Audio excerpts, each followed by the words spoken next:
Kangjeng Nabi Ibrahim harita langsung berangkat ke Yerusalem. Tidinya Gusti Allah ngainstruksikeun ka Kangjeng Nabi Ibrahim, hai Ibrahim, anjeun berangkat ke Syria Syam. Kangjeng Nabi Ibrahim berangkat apa pamrih jeung istrina Siti Hajar berangkat ke Syria ke Syam. Tidinya Kangjeng Nabi Ibrahim titah ke gunung. Berangkatlah Kangjeng Nabi Ibrahim munajat diabadikeun dina Al-Qur'anul Karim. Wa qala inni zahibun ila rabbi. Cek Kangjeng Nabi Ibrahim sim kuring dipiwarang ku Gusti Allah di Palestina ka Suriah ka Yerusalem. Inni zahibun ila rabbi sayahdin. Piwarang munajat pepentaan nu bakal dituduhkeun ku Gusti Allah, nu bakal dibere ku Gusti Allah, naon nu dipenta ku Kangjeng Nabi Ibrahim. Kangjeng Nabi Ibrahim teu loba pamenta, Rabbi habni minas sholihin. Gusti, di samping abdi nyuhunkeun pangampura ka Gusti, keluarga abdi nyuhunkeun pangampura Gusti, umat abdi nyuhunkeun dihampura, jang kelanjutan agama Gusti, abdi teh nyuhunkeun putra. Lantaran abdi can dipasihan putra Gusti, pasihan abdi putra ngan ulah saanak-anakna. Ai sakadar jang tukang nonton TV maulah Gusti, jang kadar sakadar WH-an, WH beta kuntung nama. Ulah Gusti, jang sakadar mangun simplong mah teu hayang abdi teh Gusti. Abdi mah hayang minas sholihin, abdi mah hayang dipasihan putra anu sholeh. Masya Allah, ibu, bapak, penta ka Gusti Allah. Jang perjuangan agama selanjutnya. Pondok pesantren teh kuari teh makin tenggelam. Dina ayana kiai na teh geus acak-acakan. Kiai mah koridorna, kiai mah sekupna hanya sekedar ulama. Ulama teh ngembangkeun agama, di mana celek ngaji, di mana celek ngaji lain nyaritakeun nagara. Kuari acak-acakan lantaran kiai ilu campur di agama, ilu campur di negara. Nu nagarana lain bentuk syariat, nagarana negara jurig di Indonesia. Sanu mimilu jadi jurig. Bantek kiai nu mimilu di negara kiai caksia tama aing mah toser doang. Ai polisi mah emang tiba heula jadi jurig cenah mah, TNI jadi jurig mah, emang jurig negara cenah mah. Atuh kunaon kiai haju ka babawa. Masalah nu jadi masalah aja kiai ge sarua jelema boga kahayang agama jadi acak-acak. Iyalah jadi permasalahan di Indonesia, pro dan kontra dibahas. Jawa Timur, Jawa Tengah, Jawa Barat termasuk Banten membahas tentang kelanjutan agama setelah diacak-acak ku para kiai. Asup di kementerian, asup di DPR, asup di kebupatihan, asup di gubernuran. Aya eueuh hasilna kiai nu aya di DPR, poin mana nu geus dihasilkeun ku kiai? Eueuh sama sakali. Jeung henteu maksud dararawah di dinya teh. Kula akrab jeung Kiai Haji Zainuddin MZ almarhum, ketika manehanana ngobrol jeung kula, bukan dunia kiai ternyata DPR. Saya insyaallah kiai masuk di DPR itu niat dakwah, tetapi ternyata sulit dakwah di dewan. Saya tarik mundur, kemudian berangkat dakwah lagi. Nah, nunduk coba-coba kuari jadi DPR, delekeun Rarang sadat. Kiai baheula nu asup ka Golkar. Wassalamualaikum warahmatullahi wabarakatuh. Kuari anu ngadukung PDI. Wassalamun alal mursalin. Walhamdulillahirabbil alamin. Maksudna agama, ieu mah agama, urusan kelanjutan dirina, pembangunan jeung wawasan atuh leuwih agama. Atuh Kinurjaya bage geus teu bisa nyebutkeun cau. Kinurjaya ieu naon? Cau tolol. Au. Ki Subandi baheula teu bisa nyebut cau. Au. Hei, Kiai, cau. Au. Nah, barang kukurang geus di servis, wari bisa nyana cau horeng. Nah, ieu Ki Subandi geus di servis we. Cau. Ki Wahab mah, wari ge cadel keneh lau nyana mah. Eueuh masalah ngan agama cadel. Urusan negara pasehat, urusan pembangunan istimewa, urusan agama cadel. Iyalah nu jadi masalah di Indonesia. Para jamaah kaum muslimin wal muslimat rahimakumullah. Nah, Kangjeng Nabi Ibrahim muli ka bumi, Masya Allah karim. Telila Kangjeng Nabi Ibrahim dipasihan keturunan tina hasil doa munajat di hiji gunung. Istrina Siti Hajar ngandung, Masya Allah, borosote seorang anak lalaki kasep nauh tanding. Ibu lamun nyaritakeun kasep mulai neuleuti dia ya. Ieu mah ye beungeut belah ditu teh naon gara solear kabeh. Komo ieu raja solear ieu mah. Waduh kasep. Ngan pada ubuntutan doang. Atau tinggal kurang dijieunkeun bae kuari.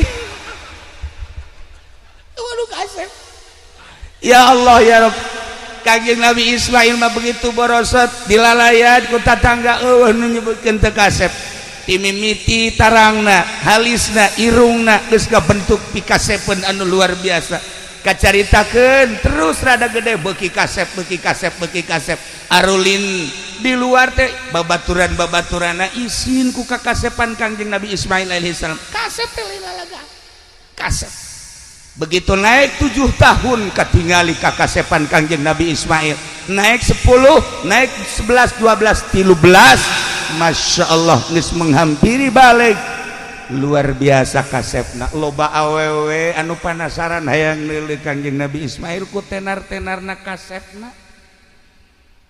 Eta awewe lamun geus digali Kangjeng Nabi Ismail saminggu teu dahar teu kae masalah.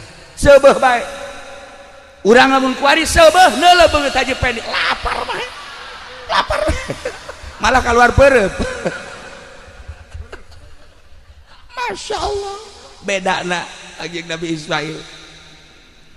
Nu bantak Allah ngajelaskeun dina Al-Qur'an, ya Allah ya Rabb, dibungakeun Kangjeng Nabi Ibrahim bi ghulamin halim fabasyarnahu bi ghulamin halim. Kangjeng Nabi Ibrahim doana diijabah ku Gusti Allah, dibere pangbubungah, ya Allah bi ghulamin halim, dibere anak nu ngaran Ismail. Halim teh kasabaranana leuwih tibatan sabar biasa, disebut aris. Sabar mah loba, tapi mah leuwih tibatan sabar nu biasa. Istimewa.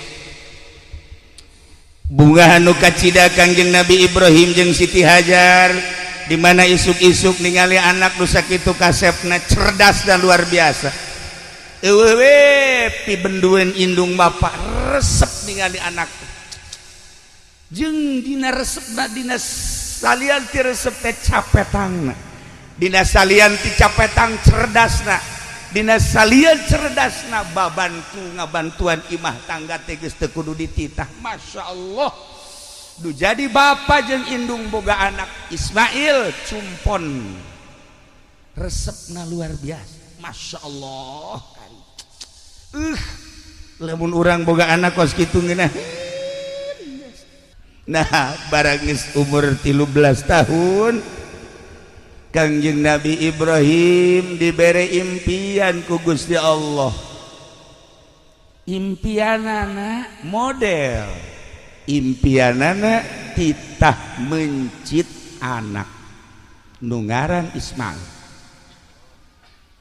Aisyah sakalana kumaha emang Kangjeng Nabi Ibrahim nu mancak titah mencit anak. Sasakalana Kangjeng Nabi Ibrahim teh ya Allah ya Rabbi buarahanana luar biasa. di mana-mana bulan haji Kangjeng Nabi Ibrahim teh ieu sedekah embe 1000 embe nu ngaran munding 300 munding onta 100 onta lain dina bulan haji bae ketika lewat sebulan 2 bulan Kangjeng Nabi Ibrahim sedekahna 1000 embe teu pernah kurang 300 jamus munding 100 onta ya Allah ya Rabb datang ke masyarakat ya masyarakat kabeh ngarasaan ngadahar daging kabeh ngarasaan nu resep embe daging embe nu resep onta daging onta nu resep munding daging munding kabeh ngarasaan datang ke malaikat kagetan malaikat Masya Allah cek malaikat hamba Allah nu ngaran Ibrahim kubarahan-barahan teuing masyarakat kabeh bunga ngadahar daging kabeh ai kunaon kiai kuari dibere korban masyarakat teu ngadahar daging beak kabeh ku kiai lain di dieu di Blaraja lain Masya Allah tak kiai teh dekeun ngabagi loba nu menta ge teh dibere ieu mah jang kiai ya Allah eta urang Blaraja KTP-na mah urang Cisoka aya kemodelan antara Kangjeng Nabi Ibrahim jeung kiai-kiai urang malah nu ieu mah ulah ka dipencit engke cenah jang sedekah nu ieu mah ulah waka nu ieu mah ulah waka dikirim kabeh bangsa jelema-jelema anu dipekadeudeuh ku nyana masyarakat banu menta ya Allah dibere saparapat on dibere saparapat on aju ku nyana ditusukan digarang ya Allah teu datang ka beuteung jadi ceuhil doang Lord Masya Allah komo tukang mencit mah kulit dibawa ku nyana hulu dibawa ku nyana ceker dibawa ku nyana jeroan dibawa ku nyana heuy ai ieu kumaha lalakonna Masya Allah talancuh nage talancuh dibawa ya Allah ya Rob ya Allah ya Rob Gusti Allah eta anak buah Ki Nurjaya kunaon jadi kos kitu orang dititah ku nyana ya Kangjeng Nabi Ibrahim pohara Kangjeng Nabi Ibrahim dalahar ku maneh ta 1000 dalahar ta ku maneh 300 man munding ta dalahar ku maneh onta ya Allah ya Rob masyarakat mika cinta luar biasa ka Kangjeng Nabi Ibrahim alaihi salam lantaran nyana bebereanana nu pohara eueuh hiji tamu nun teh disuguhan ku Kangjeng Nabi Ibrahim bahkan antara Baghdad Suriah Palestina Suriah Mekah Suriah lantaran Suriah teh pusat perpasaran pusat pasar di mana bae nyieun kam-kam nyieun pos-pos jang pedagang-pedagang jang musafir-musafir nu liwat setiap liwat kadinya kudu disuguhan ya Allah ya Rabb beuh lamun urang model kos kitu tah kaboga urang dikerahkeun pohara maka malaikat selalu memandang Kangjeng Nabi Ibrahim alaihi salam aya sababaraha masyarakat anu naros oge malaikat Jibril diutus ku Gusti Allah titah ngarupa manusia bareng jeung para inohong para tokoh Kangjeng malaikat Jibril menghadap ke Kangjeng Nabi Ibrahim Assalamualaikum Waalaikumsalam ya Ibrahim aya anjeun popoharaan teh ieu sedekah mani ribuan hewan disodakohkeun henteu nyaah cak Kangjeng Nabi Ibrahim ieu hewan milik Allah lain milik kula kula teu ngarasa ngapimilik diri kula anu Allah dunia langit jeung bumi katutesina nu Allah diinstruksikeun ku Gusti Allah kita sedekah selama Allah marentah boro-boro hewan andai kata kaula boga anak anak kula mun diinstruksikeun kita dipencit ku kula mah demi nurut ka Gusti Allah Masya Allah kan iyalah Kangjeng Nabi Ibrahim Khalilullah Kangjeng Nabi Ibrahim munajat tadi di pasihan putra sakitu kasepna umur 13 tahun geus rada dewasa falamma balagu ma'ahu sa'ya barang Kangjeng Nabi Ismail geus datang kana had sa'ya bisa ngabantuan indung bapana bisa ngabantuan tatanggana bisa ngabantuan naon nu bisa dibantu. Masya Allah Kangjeng Nabi Ibrahim dibere ngimpi.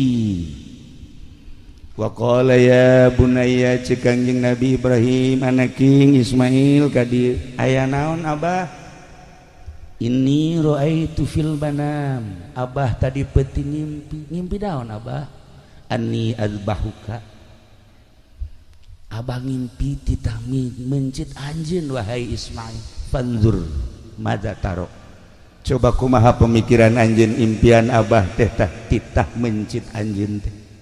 Kumaha jawaban Kangjeng Nabi Ismail? Faqala ya abati if'al ma tu'mar satajiduni insyaallahu minas sabirin. Cek Kangjeng Nabi Ismail, abah naon impian abah berarti instruksi ti Gusti Allah. If'al ma tu'mar, laksanakeun perintah Gusti Allah. Gusti Allah nitah mencit abdi, ya Allah ya Rabb, pokokna mas satajiduni, abah bakal manggihan ka kaula nurut abdi minas sabirin. Abdi persilahkeun ku abah pencit. Di mana instruksi Allah? Urang lamun boga anak kos kitu tah kasep biasa haju titah dipencit ambo-ambo meureunana Gusti ieu banyak kudu mencit anak mendingan haji pendi pencit daripada mencit anak majanya manggil manfaatna Gusti. Ya Allah ya Rabb, coba eta datang kacak tatangga eta bae cenah Gusti. Ya mantaknya nama iilunan jeung kiai ge pamajikan geus doakeun. Nu mantak geus doakeun atuh geus mangpaatna. Tuh. Pohara tapi Kangjeng Nabi Ismail mah masyaallah diabadikeun dina Al-Qur'anul Karim, dibaca ku urang. Wa qala ya abati if'al ma tu'mar satajiduni insyaallahu minas sabirin. Kula mah lamun maca ayat eta ngahaneng bekos ku bode etek.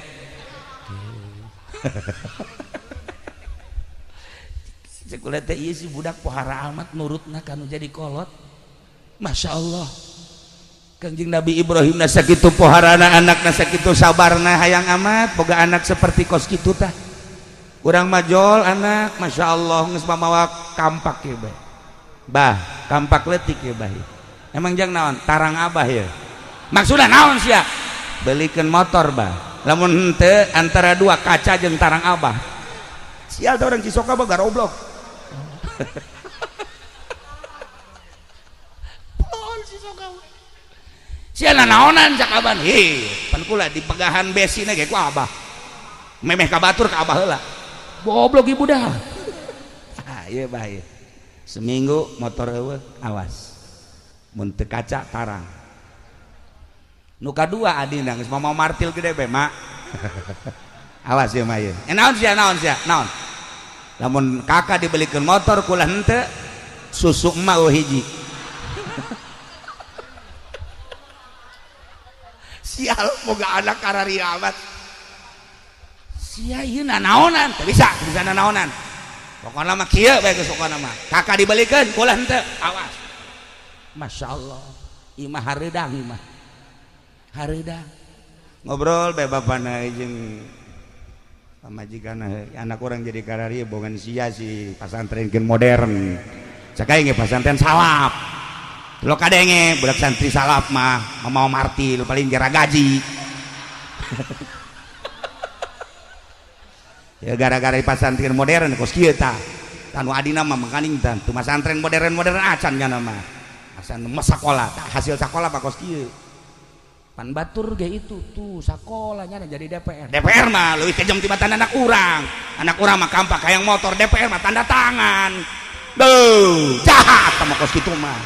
Deh itu jadi polisi atuh polisi ge modalna priwit doang jerona mah tuh sarua mah anak urang deres keneh sakieu mah ye. Oh nu bener tungtungna. Oh udah bener. Boga anak teh masyaallah. Masyaallah. Nah pasantren ke coba tanya daekeun teh pasantren salap pak nya nama paling ge nyicingkeun tiluk mau marti paling ge nyicingkeun bae ieu budak balik pesantren kok teu ngomong-ngomong mana coba tanya hayang naon sambarkeun sia ieu balik pesantren teu ngomong-ngomong mah hayang naon umur geus sabaraha mah umur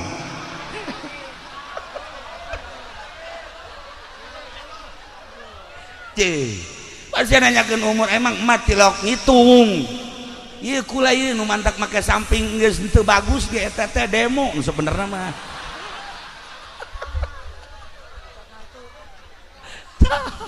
paling ge kos kitu doang ulah leuwih ti 30 mak waduh bibit kolot dia ka ditu mah tah eta paling ge sakitu santri salaf bang demo na teh kawin jak mana teh atuh kawin teh pan meureunan si anak teh engke si anak kan aju engke kumaha eta si anak sia tah barang daharna mak kula kan geus pesantren ye di dieu Tijan mah ye di dieu Sanusi ye di dieu Umul Barohin mak pinuh ku katauhidan mak mama tugas mah ngawinkeun ka dituna urusan kula Masya Allah mak Allah luar biasa atuh geus pokona mah engke ge hese-hese teh mah balik deui ka emma mah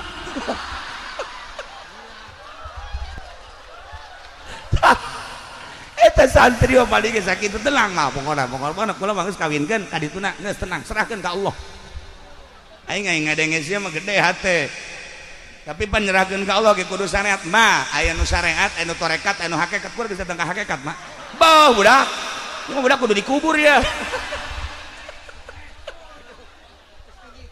ya Allah ya tenang mah tenang kula geus diaji kabeh ku kula pokona mama ngawinkeun ka dituna pokona tanggung jawab kula mah aya tauhidan di hidup kudu jasa mah teu kan ngeunaheun ai make salaf mah Masya Allah sagala rupa serahkeun ka Allah lamun Kangjeng Nabi ditanya ku sahabat ya Rasulullah abdi teh hayang sugih sanupang sugihna Allah penta ka nu pangsugihna abdi hayang gagah sanupang gagahna Allah penta ka nu panggagahna abdi mah hayang kuat numpang kuat da saha Gusti Allah penta ka numpang kuatna hayang naon penta ka Gusti Allah kitu Kangjeng Nabi mere cara penta hayang sugih ulah menta kamomonon urang Cisoka mah menta kamomonon atuh sagada ka Gunung Kawi segala macam-macam minimal menta tulisan kaki Nurjaya bukunya nana ge susah suka Gusti Allah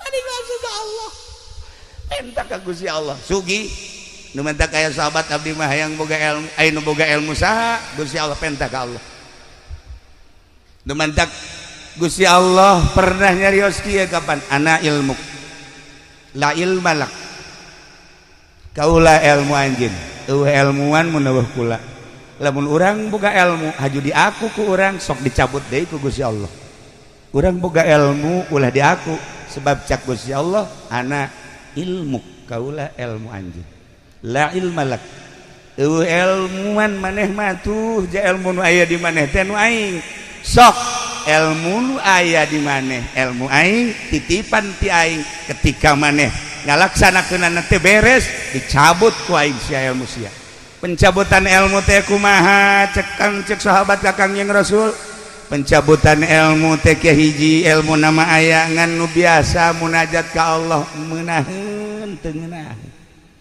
nu biasa nikmat tahajud ieu mah teu ngeunaheun teu nikmat aya deui nu dicabutan nu biasa hudang ti penting teu bisa hudang pencabutan ilmu aya deui nu biasana manehanana bisa ngajar dengan tenang jeung santri kulantaran manehanana kuari geus beda lengkah-lengkahna jeung pamarentah maka teu dibere istiqomah jeung santri pencabutan ilmu belah dituna engke bakal paroho kuari bae kuari kula lamun nyoba ka Amir coba ti Kolam Muhammadun datang ka Anggeus dibere ku aing mir sia 5 juta ya aing mau 5 juta ayo coba ti Kolam datang tetet ceuli datang ka bisa pasti pohoan Ki Nurjaya ti Kolam Muhammadun datang ka bab ibtida be poho tak eta teh ilmu teh dicabut ku Gusti Allah dicarabut sebab lawan nu ieu nyandung bae nu ieu mencitan kebo bae atuh geus beres dicabut. Nah itulah para jamaah luruskeun ka Allah ulah di aku ilmu teh kurang no Allah gunakan sesuai jeung perintah Allah insyaallah batur bisa jamul jawame urang mangan sekadar bisa amil tapi lurus ka Gusti Allah amil bakal mabruk dibanding nu bisa jamul jawame ulah dikira gede kitabna haju hebat henteu sebab naon teu istiqomah ieu cara nu ku urang kuari keur dihaulan nu bantak urang daratang ka dieu kula ge terundang padahal mah diundang ke Subandi embung ulah barang inget ka almarhum aing hayang babarengan di akhirat jeung Ki Subandi onam diondang ku nyana sangeuk inget ka almarhum Abuya Ardani emang kumaha kitu Kiai abah kula sok ngobrol Kiai serba bisa mah Abuya Ardani kula eta amun ngobrolkeun ngadengekeun serba bisa kumaha abah kori nya nama bisa ceramah nya nama bisa mamaca nya nama mamaca tuh nya nama kikiran bae asakanya nama tolol meureunana mamaca kudu berobani nya nama bisa Masya Allah sagala bisa Taki Ardani mah di samping eta tamarhaban nu kuari berkembang di ditu tuh di Kendal di pondok terus ka ditu ka rajek eta teh meunang ngadidik Abuya Ardani istimewa dan mantap berarti ahli Allah tur ikhlas hayang ka bawah ieu mah kula mah lain undangan Ki Subandi ja lain kula mah undangan Abuya Ardani ngan wasilah nyana sih gitulah para jamaah kaum muslimin wal muslimat rahimakumullah balikan deui ialah Kangjeng Nabi Ibrahim alaihis Kangjeng Nabi Ismail alaihis salah titah dipencit nurut mudah-mudahan orang diberi anak sing narurut cara Kangjeng Nabi Ismail mudah-mudahan orang boga anak cara Kangjeng Nabi Ismail pinterna mudah-mudahan orang boga anak cara Kangjeng Nabi Ismail nurutna mudah-mudahan orang boga anak kos Kangjeng Nabi Ibrahim barahana loyalna jeung sagala rupana amin ya robbal alamin akhirna Kangjeng Nabi Ibrahim bebeja ka Siti Hajar neng kuari isuk-isuk tanggal 8 Zulhijjah ieu anak pandian nu rapi geus dipandian pakaian baju nupang bagusna sisiran anu rapi minyakan cek Siti Hajar dek ka mana emang dek dibawa ke tempat makan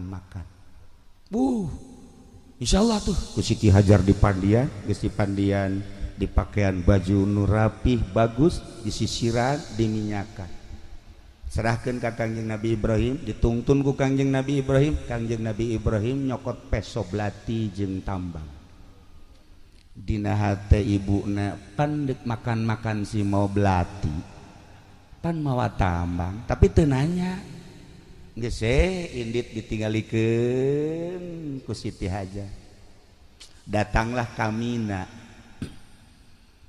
begitu datang kamina di dieu abah teh diinstruksikeun ku Gusti Allah titah mencit anjeun teh wahai Ismail cak Kangjeng Nabi Ismail di mana Allah ngainstruksikeun siap kula dipencit Masya Allah kan ngan abdi wasiat cak Kangjeng Nabi Ismail ka abah di mana-mana kula dipencit hiji talian leungeun kula nu mantak di talian leungeun jeung suku abeh begitu kula meronta ka talian abah teu pati sedih jang abdi moal sedih sebab nu kadeuleu Allah budak 13 tahun pikir ku urang nomor kadua abdi wasiat di mana-mana abdi rek dipencit beungeut abdina ilal ardi coba sangharepkeun ka taneuh supaya besi abdi merenyi jeung ceurik abah ulah neuleuh merenyi abdi abah mah abah bae kena tenang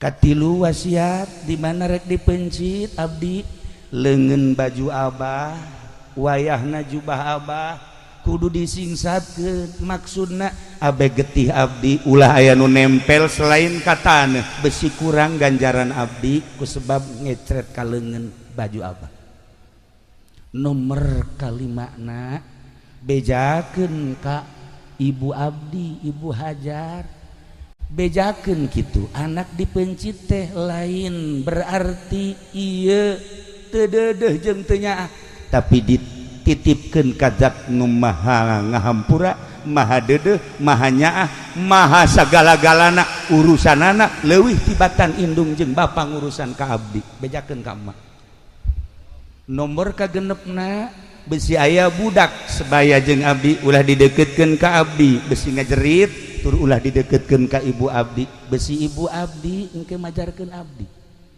nomor katujuhna ieu baju abdi buka setelah abdi dipencit sanggakeun ka ibu jang pelipur lar supaya ibu ketika nanyakeun mana Ismail ieu bajuna ai Ismailna ka mana dititipkeun ka zat anu maha ngurus urusanana leuwih tibatan indung jeung bapana maksudna kumaha bejakeun dipencit ieu bajuna masyaallah kari nomor kadalapana besi aya budak-budak saumur abdi salila setahun 2 tahun ulah keuna nyaba ka imah besi engke ibu abdi nyebutkeun Ismail teh segede kitu baheula waktu dipencit teh ulah supaya ngomong kitu masyaallah karim eta wasiat diabadikeun di sejarah eta wasiat teh dibaca ku para aulia Allah eta sejarah teh dibaca ku ulama-ulama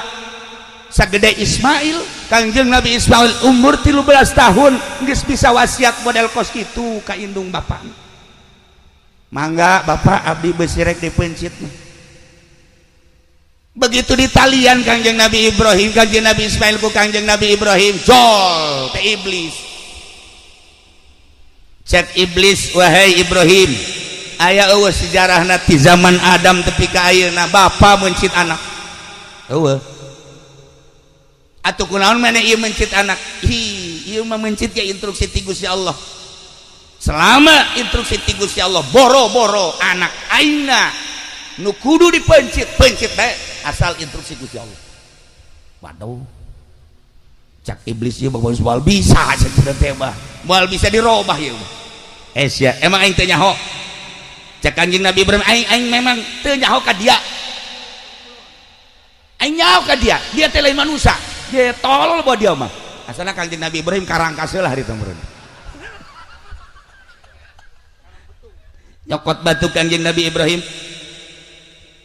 langsung dicekel begitu dicekel dibalangkeun bismillah Allahu akbar jager timpahan Kanjeng Nabi Ibrahim ka iblis kena matana bocos matana besi aya polisi nu bocos matana eta berarti katimpah eta Allah bocos aduh cak iblis teh aing kasih baik kos kieu cak kitu lah mal mundur aing mah kajian kumaha ge aing datang ka ibuna manya ibuna kudu ngameunangkeun mencit anak datang ibuna keur calik we ke bari nasbeh Allah Allah Allah Allah Allah ngeunaheun da lamun nyaba ka hiji awewe-awewena bari nyakelan tasbih tiis hate Allah Allah Allah ya malain Assalamualaikum Waalaikumsalam ibu aya di mana tuh keur nonton TV Masya Allah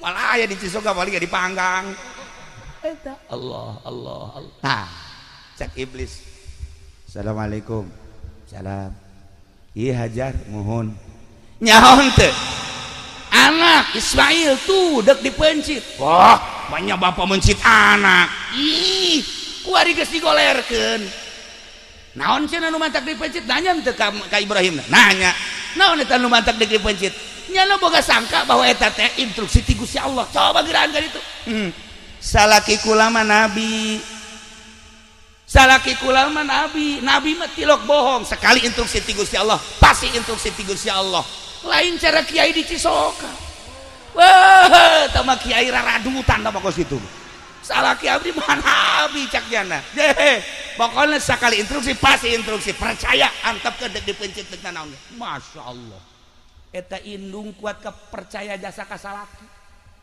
lantaran salakina tilokna bohong kok mau kifudolim Masya Allah karim nyana mah setengah bajingan sebenarnya balik peting ya jangan orenganan ya Allah ya Rabbi mal bejakeun lah rahasia perusahaan teman atuh sia mah bapana bapak rusak tuh tah ieu deuk percaya kumaha pamajikan kan jadi salaki balik di mana-mana teh kok parfumna lain deui Kak ieu mah rada tajem kieu biasana lain parfum boti mah ieu mah Kak lah budak tah orenganan mal bejakeun deui bae lah ieu mah baja ieu mah Pak Kak ieu mah parfum awewe mah gosok nyaho teh budak nyemprot lain deui cenah teh orenganan kanyahoan mah geus 7 tahun ditungtun budak aya anak saha deui atuh deuk percaya kumaha pamajikan kanu jadi salaki tuh ya Allah ya Rabb Masya Allah nah geus heseyeun iblis datang deui ka Kangjeng Nabi Ismail maneh teh dipake ka dede jeung kanya aku indung bapak di mana-mana ulin teh bapak mana jeung maman teh seserian ningali tingkah mana teh kuresep haju mana deuk dipencit ieu nurut bae selama perintah Allah cek Kangjeng Nabi Ismail kula moal kaluar ti perintah Allah sebab abah kula nabi boga impian langsung ti Gusti Allah kita mencit kula leuwih ti dipencit kula siap nuturkeun lain ka bapak tapi ka Allah Subhanahu wa taala bari nyekel batu ditimpah deui ku Kanjeng Nabi Ismail jager bae mata nu hiji deui kena buta beusi kapanggih jeung polisi buta nah iya atau abri nu buta atuh geus eta berarti lelengseran ti ditu eta ya Allah ya Rabb jadilah kuari syariat ketika orang datang ke Mina nimpahan Jumratul Aqobah nimpah ula wusto Aqobah sasakalana eta ya Allah ya Rabb langsung Kangjeng Nabi Ibrahim siap dek mencit Kangjeng Nabi Ismail alaihi salam geus digolerkeun di dinya disiap dek dipencit ku Kangjeng Nabi Ibrahim Bismillahi Allahu Akbar tarik kaluhur tarik dekat tungkulkeun ka hadap teuteurah Kangjeng Nabi Ismail abah sing teger atuh ulah boga karunya ka abdi ai instruksi ti Gusti Allah mah kerahkeun tanaga abah ulah aya karunya abdi geus siap jasa sekali deui Bismillahirrahmanirrahim Akbar tarik ka luhur kenceng kahandapkeun deui teuterak sama sekali teuterak udah Kangjeng Nabi Ismail bah coba ganti pesona bah coba ganti pesona ke heula ieu abah lain lalagaan ieu peso ke urang coba heula ka tangkal korma langsung dibabetkeun ka tangkal korma cep buntung tangkal korma coba ka batu langsung dicoba ka batu dak beulah batu kurang kumaha coba sakali deui bah ieu pencit nu pancang jasa ieu kula teu kuat jasa geus hayang kapanggih jeung Allah Masya Allah karim si keimanan jeung katauhidan model kos kitu budak umur 13 tahun di Cisoka mah kieu ge can lempeng tauhid ka Allah mantengna pohara ya Allah ya Rabb ai kieu ti Nurjaya mah lain deui nah pencit deui sekali deui begitu dek dipencit deui falamma begitu Kangjeng Nabi Ibrahim geus dek nyiapkeun pepencitan anu katilu kali Allah ngainstruksikeun Jibril cokot embe nu panggedena anu aya di sorga nu baheula embe Habil bawa panggul ku anjeun gantian Ismail Masya Allah Kangjeng Nabi malaikat Jibril alaihi salam nyokot embe langsung dipanggul ku malaikat Jibril dibawa ka dinya wa fadainahu bizibhin azim digantian wahai Ibrahim wa nadainahu ayya Ibrahim qad saddaqta ru'ya cek Allah anjeun geus ngabenerkeun kana impian anjeun teh diangkat jadi khalili kekasih kaula tetapi kuari geus aya gantina tah embe ti sorga. Langsung Kangjeng Nabi Ismail na dikagigirkeun digantian ku embe. Cak Kangjeng cak malaikat Jibril, Allahu akbar Allahu akbar Allahu akbar. Cak Kangjeng Nabi Ibrahim, la ilaha illallah wallahu akbar. Cak Kangjeng Nabi Ismail, Allahu akbar walillahil hamdu. Urang kuring nyaho beta gorenganan maca beta kiato teu nyaho rongengna tak kuari we nyaho gorenganan. Allahu akbar nu pertama ucapan malaikat Jibril alaihissalam, Allahu akbar Allahu akbar Allahu akbar, dijawab ku Kangjeng Nabi Ibrahim alaihissalam, la ilaha illallah wallahu akbar. Cek Kangjeng Nabi Ismail, Allahu akbar walillahil hamd. Pencit kiresel wa fadainahu bidzibhin azim. Inna kadzalika najzil muhsinin. Ibrahim di alam ku Gusti Allah moal aya salila dunia aya nu nandingan ka anjeun wahai Ibrahim. Kepasrahan anjeun ka kaula, kabageran anjeun terhadap umat, kadedeh anjeun terhadap umat, kabarahan anjeun terhadap umat, maka bakal diabadikeun terus. Setiap manusia datang ka kiamat bakal nyebut-nyebut anjeun.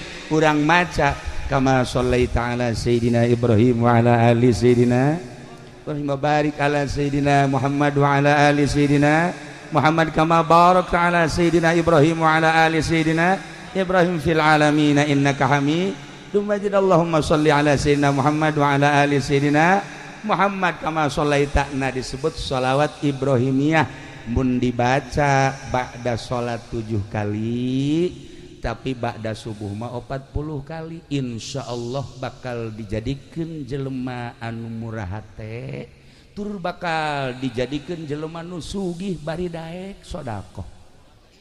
Tah kan loba jelema nu sugih tapi hese ka sedekah. Weh, eta mah merepet dur-dur pet. Atuh pada teh koret aya 3 bagian, aya koret merepet, aya koret merepet dur-dur pet. Aya koret doang, aya koret merepet, aya koret merepet dur-dur pet. Ai koret doang mah koret doang kata tangga koret, tapi kanyana mah jeung pamajikan bager biasa koret mah. Kayak koret merepet mah tatangga teu dibere, anak teu dibere, nyana mah jang nyana aya, eta ngaranna koret merepet. Ai koret merepet dur-dur pet mah tatangga teu dibere, anak pamajikan teu dibere, nyana ge hayang jajat menta. Contona sieun. Eta kan harus merepet dur-dur pet boro-boro jang batur jang nyana ge hese jasa. Dia eta mah boga lauk tembang ge diteudeun di handapeun anggal. Kanyawan ceulina ku cucurut. Ya Allah ya Rabb. Lailah para jamaah kaum muslimin wal muslimat rahimakumullah, terjadilah seperti eta Kangjeng Nabi Ibrahim jeung Kangjeng Nabi Ismail. Tah tanggal 8 pepencitan mimpi nu pertama naon kitu ngaranna, mimpi nu pertama tanggal 8 Kangjeng Nabi Ibrahim encan engah ditebuslah ku onta 100. Malam 9 mimpi deui ditebus deui ku embe jeung onta 100. Malam ke-10 mimpi deui terjadilah pemencitan anak nu ngaran Ismail. Datang ke ayeuna terus diabadikeun udhiyah teh mencit kadanan cara Kangjeng Nabi Ibrahim mah 1000 embe 300 munding 100 onta atuh hiji-hiji Haji Pendi ieu mah kamari kabeja ribut jeung tatangga ribut aya naon bahkan belati geus dikieu-kieu gorenganan ngabagina teu akur buntut ka imah cenah ceker imah hate imah hulu imah cak tetangga aing naon goblok.